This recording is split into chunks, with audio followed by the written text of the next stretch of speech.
It's still winter, you're bored, nothing's really going on. What better time to sleep train your baby? Stay tuned, and I am going to delve into all the secrets of what I do and how I do it, and how you can do it too. Welcome to Parenthood Prep, the only show that helps sleep-deprived parents and overwhelmed parents-to-be to successfully navigate those all-important early years with their baby, toddler, and child. If you're ready to provide the best care for your newborn, manage those toddler tantrums, and grow with your child, you're in the right place. Now, here's your host, baby and parenting expert, Devin Clement. Hello, and welcome back to the Parenthood Prep podcast. This week, I am going to be talking to you about the meat and potatoes of sleep training. I know I've talked about a lot of topics related to sleep, and I've talked about, how I do sleep training and how we do sleep training, and I've kind of danced around some of the different areas of it, but I am just going to straight up give you the steps to sleep train your baby, or at least to get started sleep training your baby.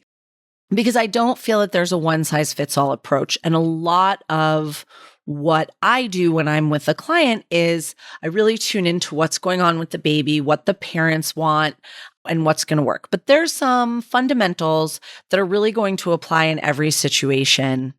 And so we're going to talk through those.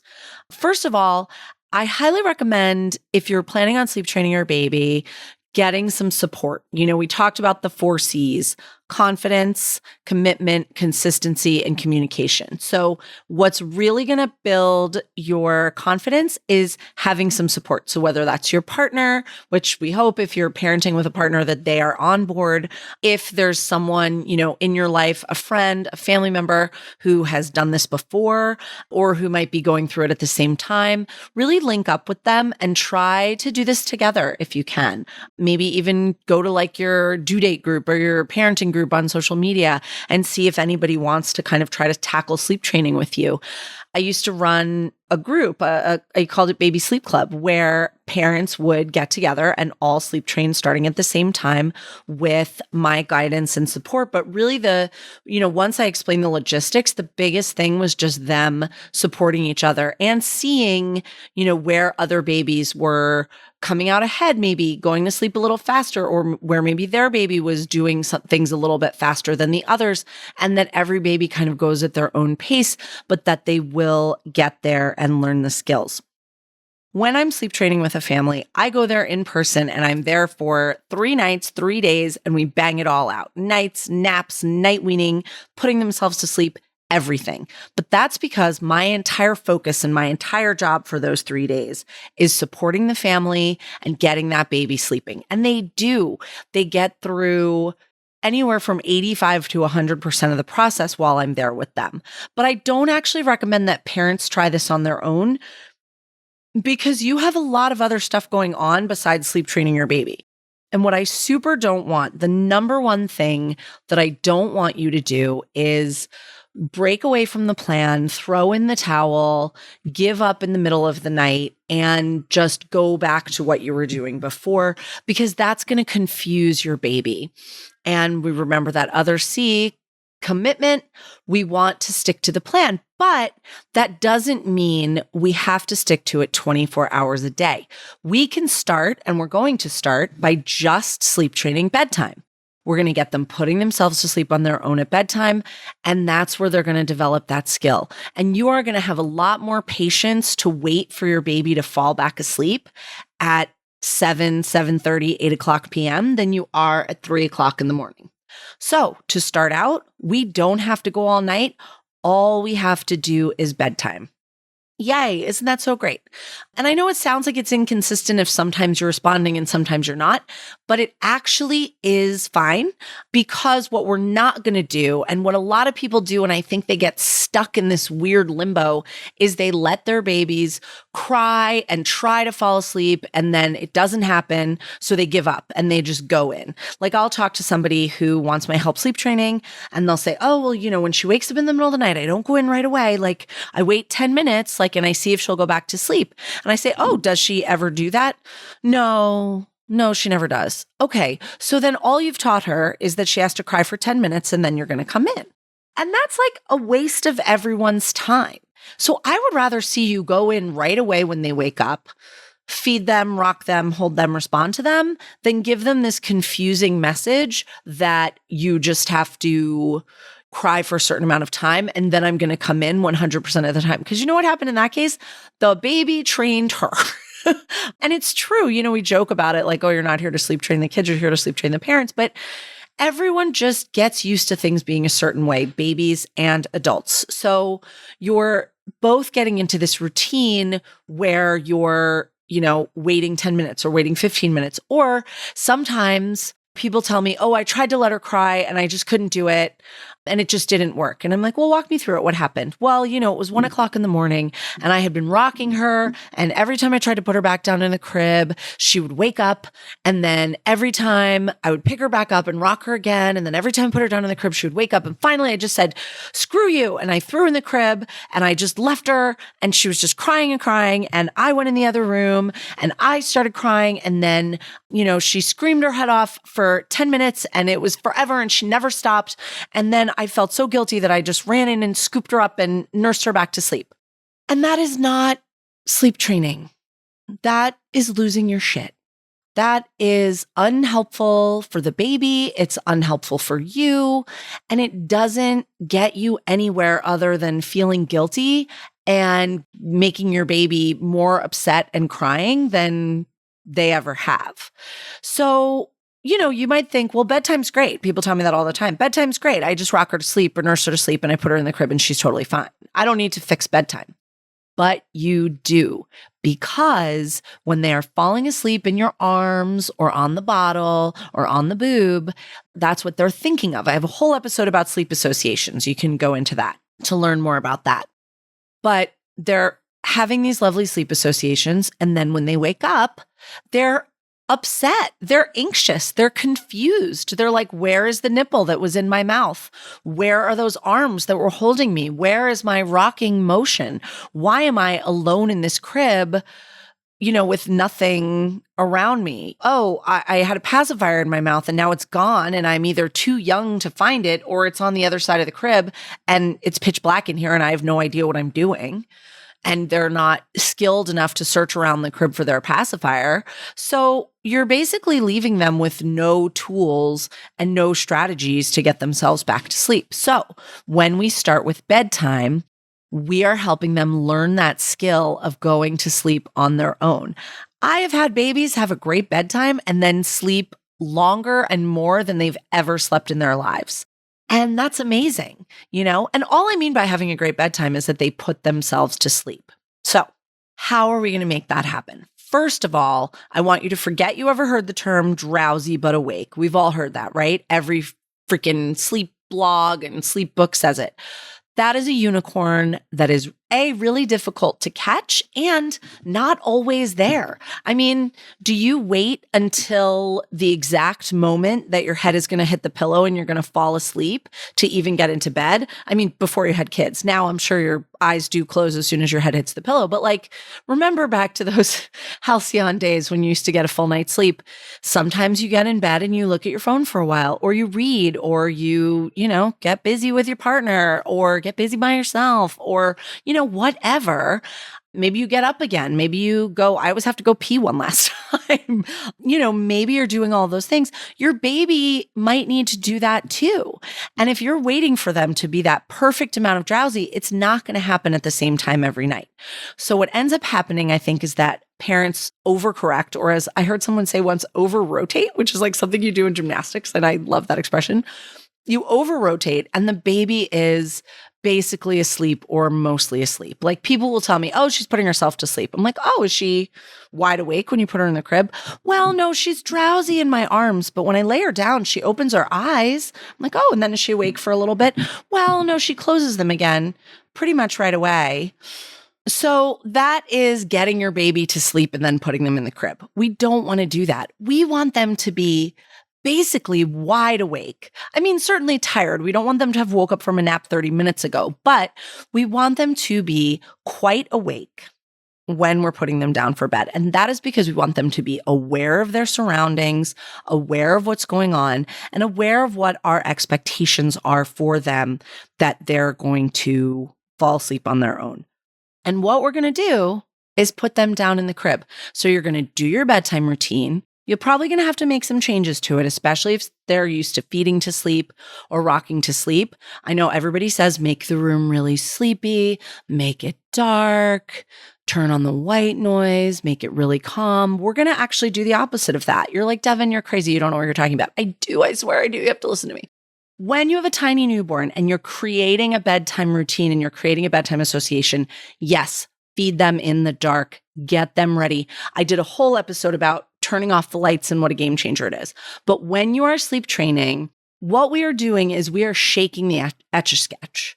I compare it to planting a garden. We have to pull the weeds out of the garden before we can plant the seeds. My colleague, who is one of our sleep coaches, she compares it to cleaning out your closet. Like if you want to organize your closet, you kind of have to take everything out and like get it all out of there before you figure out what you're going to keep, what you're going to throw away, and put it all back in nicely. And you know what? While all that stuff is out of the closet, it is a mess and you hate it. And I know this because I'm organizing one of my closets right now, and it's driving me nuts. But you are only going to be able to get to the root of the problem if we can empty out all of those things. And in this case, we're talking about the habits. So we are trying to break the habit of falling asleep feeding, and we want that baby to be wide awake when we're putting them down. Couple things you can do is keep the lights on. You can feed in a different room. You can start the feed early. Like if you do a bath every night, you can start the feed before the bath. You can, finish up the feed after the bath. You can, do a bottle if they're used to breastfeeding. You can have a different person give the bottle. There's lots of ways you can do it, but I want you to ask somebody who's there with you or who's watching you, does it look like she's falling asleep? Because they probably are and you don't even realize it. So we want them to be wide awake. Now, sometimes they're just going to doze off during the feed no matter what. I've had babies that I was practically dangling upside down by an ankle during the feed, and they were just dozing off. So in that case, it's not the end of the world. I would just then break up. I wouldn't put them in the crib in that drowsy or asleep state. I would break it up a little bit. I would finish the feed, give them a burp, do a diaper change, hold them upright on your lap, read a book for a little while. That's another thing. If your baby has reflux and you have to hold them up on your shoulder after a feed and they always fall asleep during that part, you don't want to do that. So you want them to be wide awake. You can hold them facing out on your lap. Instead, read books together, sing songs, tell stories. You don't want to get them riled up. I mean, I say wide awake, but I don't mean like screaming with glee. I just mean eyes wide open, very aware of what's happening. And in a good place to go to sleep. So, whatever their wake window normally is, around there, but not to the point where they're rubbing their eyes or yawning a ton. I mean, maybe a little. I know I'm being very wishy-washy and I'm sorry. This is a little bit hard to explain, but basically you just want them to be awake. You don't want them to be falling asleep, and ideally not at the point of tired where they're super fussy, because that just makes the bedtime routine miserable for everybody. You want them to be in a pretty good mood, and it's probably, especially this first night, going to take them a little while to fall asleep in their crib. So you're going to just have to probably start the routine a little earlier. So you've done your bath, you've done your feed, we're in pajamas, we're in a sleep sack maybe. I love a sleep sack. The sleep sack is great because it keeps them cozy. It signals for them that it's time to sleep. And when they get a little bit older, it keeps them from climbing out of the crib, it keeps them from throwing a leg over the side. It keeps them from walking around as readily in the crib. Don't get the one with the weight on it, because I want them to be able to have total freedom of movement as far as rolling and getting into a comfortable sleep position. I don't want them to have freedom of movement to walk around or climb in the crib, but I do want them to be able to roll around as much as possible. So make sure that if you're using a sleep sack, that it fits them, comfortably. And then we're going to, do a last whatever little song, kiss, say goodnight, and you're going to put them down in the crib awake. And I know that sounds crazy. You're like, but what? Something my colleague said a while ago is a client said to her, she won't let me put her in the crib. And she said, what do you mean she won't let you? Does she pull a gun on you? Or like, they're going to have feelings about this process, especially this part of the process. They might have those feelings right away, or they might wait a little while and then start to tell you about these feelings. When people say, I don't want to let them cry it out, I agree. I don't want to let babies scream until they're blue in the face. I don't want to give them trauma. I don't want to confuse them and make them feel anxious. Putting them down awake in the crib is not doing any of those things. It's not traumatizing them. It's not giving them nightmares. And if they are fed and changed and burped, they are fine. They don't need anything from you. They want things. They want to maintain the routine that they're used to, which is probably you rocking them to sleep or whatever, but they don't need those things. And now I want to talk just a little bit about some of the different methods of what you could do here. So there's a methodology. Basically, every sleep training methodology is going to try to get you to teach your baby to fall asleep on their own, which is the cornerstone of the whole process. Even Dr. Jay Gordon, which is like touted as the most gentle attachment parenting, whatever method, is a way to pull back on the support, on the sleep associations with your child until they are more independent sleeping. When you're trying to be quote unquote gentle, and I put it in quotes because I don't actually believe that it is gentle to stay in the room with the baby or do something where you're like rubbing them or patting them, but then you're stopping and leaving, because all that's doing is changing the sleep association from rocking them, bouncing them, nursing them, feeding them to now you're patting, now you're rubbing. And trust me, I have done this with so many kids. Like before I was a sleep trainer, back when I was a babysitter, back when I was a nanny, even when I started out as like an overnight caregiver, we were doing all of these things, and all that was happening is that the babies were crying more and more, and we were getting more and more miserable.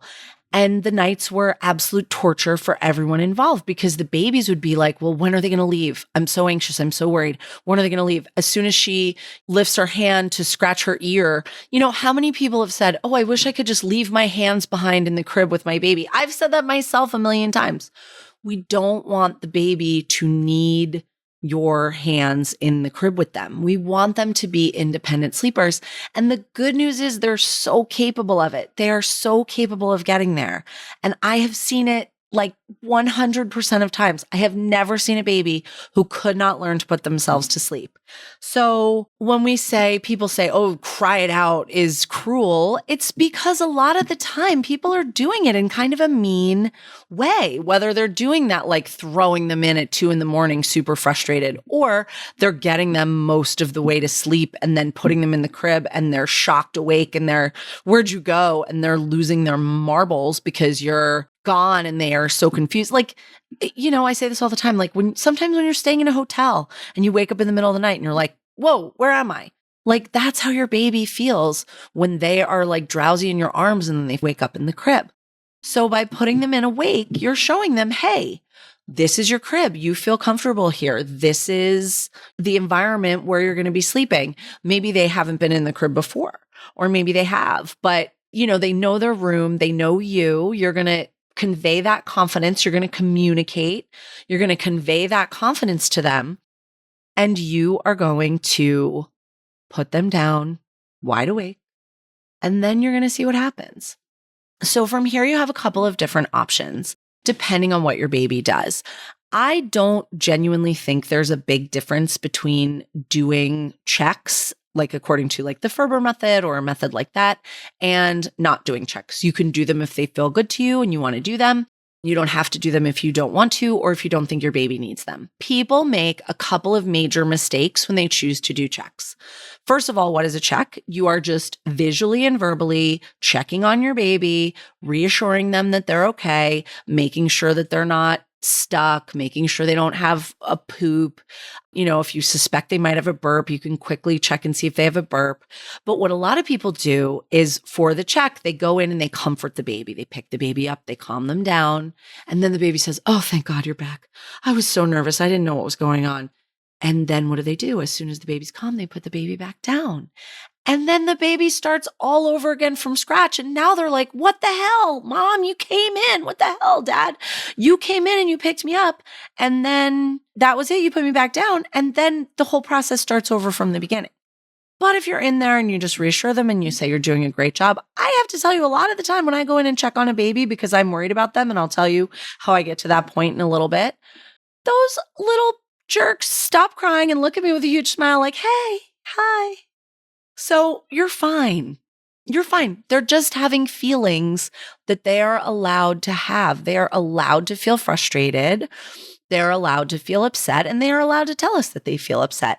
And this is really such a learning experience in teaching them emotional regulation and learning it for yourself, because we want so badly to make it stop. We want to plug it up with a pacifier. We want to scoop them up and shove a boob in their mouth, or just hold them in our arms and rock them and just get them to stop having feelings. And that is not great. We don't want to teach them that it is not okay to have feelings. There's a great article. I will send the podcast producers a link to it and we can put it in the notes, about positive stress. A long time ago, there were some research, quote unquote, research studies about sleep training and letting babies cry, but they actually were not about sleep training. They were about babies who were in orphanages in like Eastern Europe. I think it might've been Romania specifically, who there's a million babies there and like only workers and not parents. And these babies were not being attended to like all day, every day. And of course they were having trauma. Of course they were having attachment issues.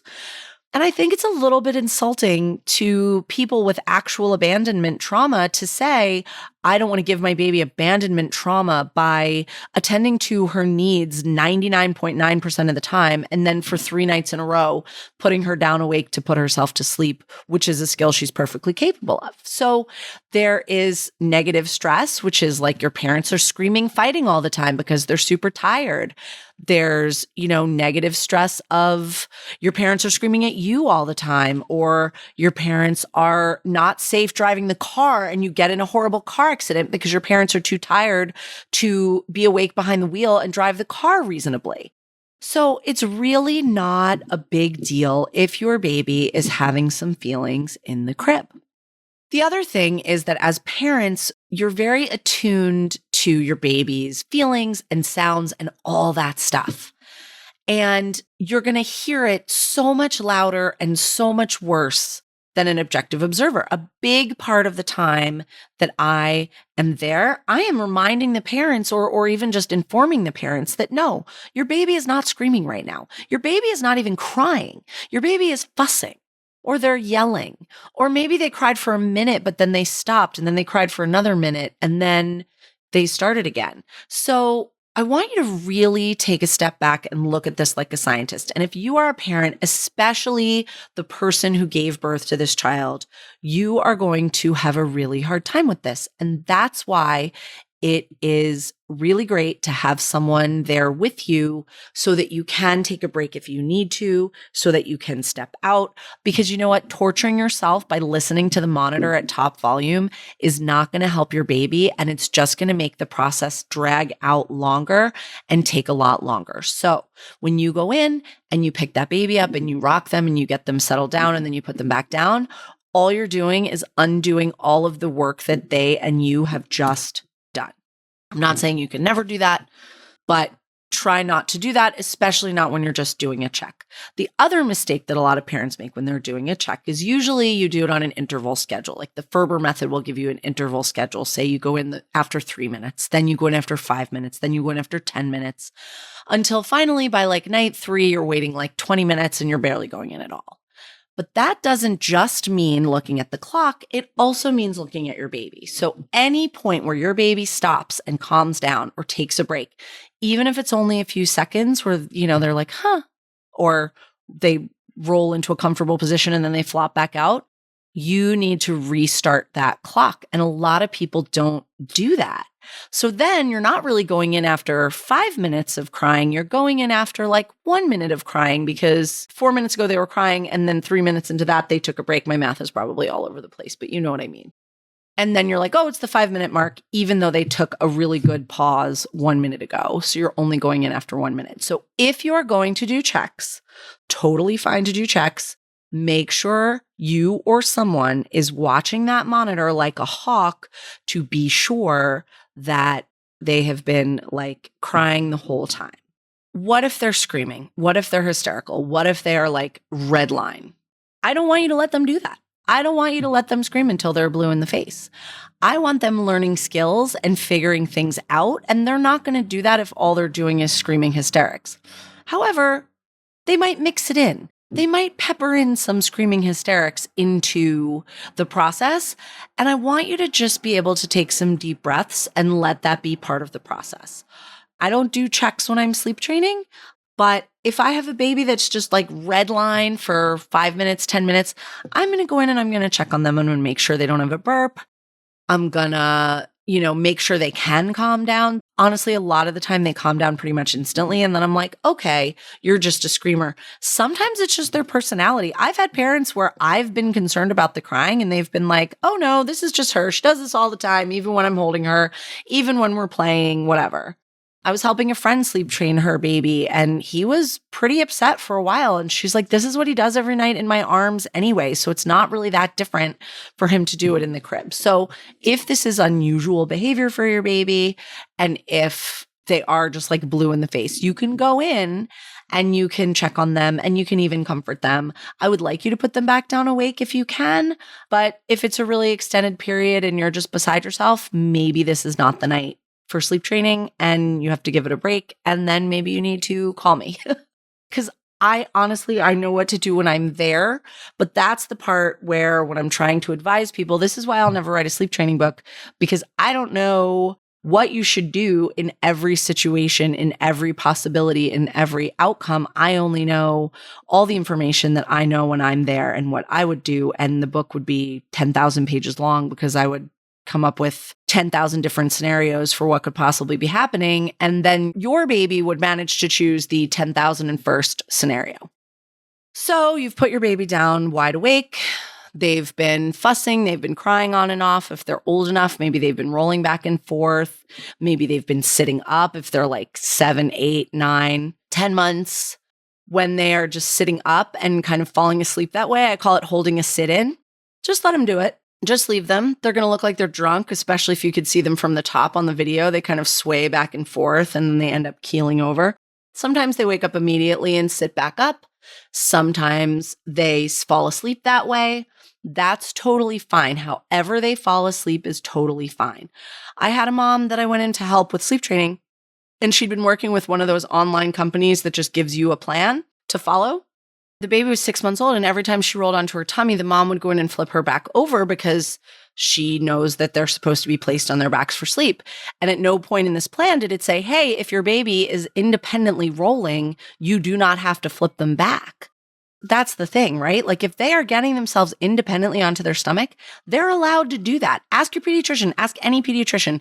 There is no doctor in the world that's going to tell you to be a pancake chef all night long and keep flipping your baby onto their back over and over all night.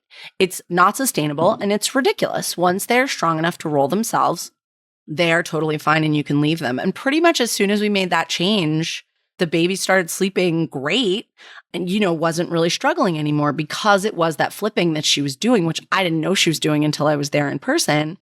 So whatever they're doing physically, you want to leave them. When they get older, toddlers, you're working with them, they fall asleep on the floor, leave them. Just leave them. They're fine. They've chosen this for themselves. Most of the time, the first night is a lot of practice. So they might wake themselves up in a little bit, or they might stay asleep and get themselves comfortable, or they might sleep the whole night like that. But don't mess with them because you're much more likely to wake them up than to make your life easier. How long should you let them cry for? That is the question that everyone asks. And the answer is, how long is a piece of string? I don't care about time. I don't care if they are awake in the crib for 2 hours, as long as they are not hysterical the entire time.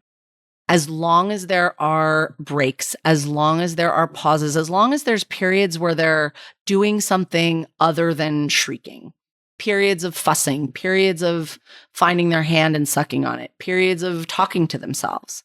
There's no time limit on that. They can take as long as they want. If they're, just redline hysterical, not doing anything else, again, that's when I would go and sound the alarm and kind of, do something else. I think a lot of the time, part of being a sleep trainer is also kind of being the flight attendant. Like if you're on a plane and there's turbulence and the flight attendants are just calmly pushing the drink cart and they're like, this is fine. It's all fine.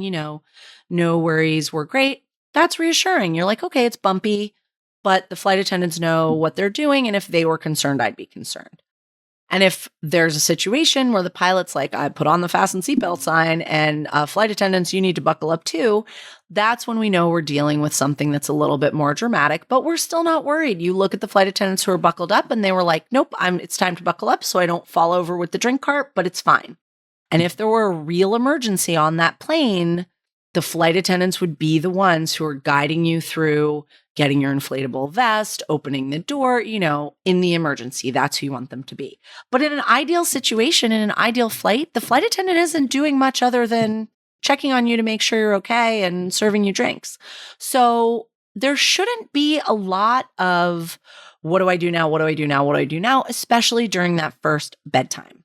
And eventually your baby is going to fall asleep and you are going to be so thrilled.